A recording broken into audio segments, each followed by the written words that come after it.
This here is the Yo-Yo fishing reel. It's a really cool little product. I found out about it about a year ago, and I've been using it when I go out fishing. And what I normally do is I'll put 2 or 3 of them in different areas and let them sit as like traps for soaking bait while I go around the lake with my lures and stuff like that, trying to actively fish.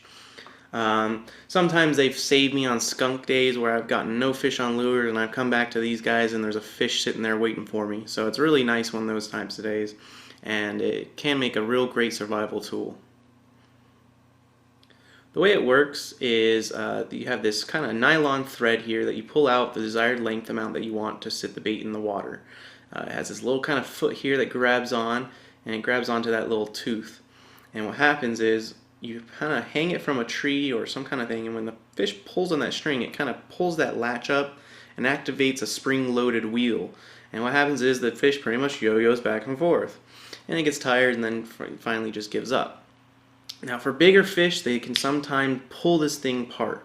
And to fix that, we're going to do a little modification that only costs $1, and all you need is a little bungee and a spring. I'm going to take my extension spring and I'm going to go ahead and put one end through the hole there that I would normally tie a wire through to wire the thing to a branch.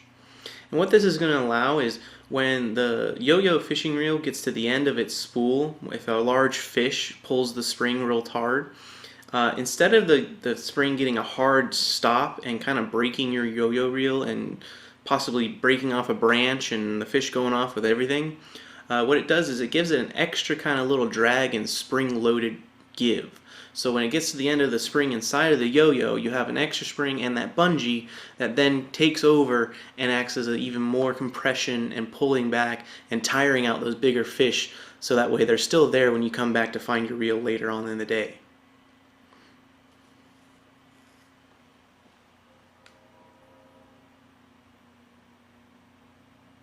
A real cheap and effective way to make a really amazing survival yo-yo reel even more effective against big game fish.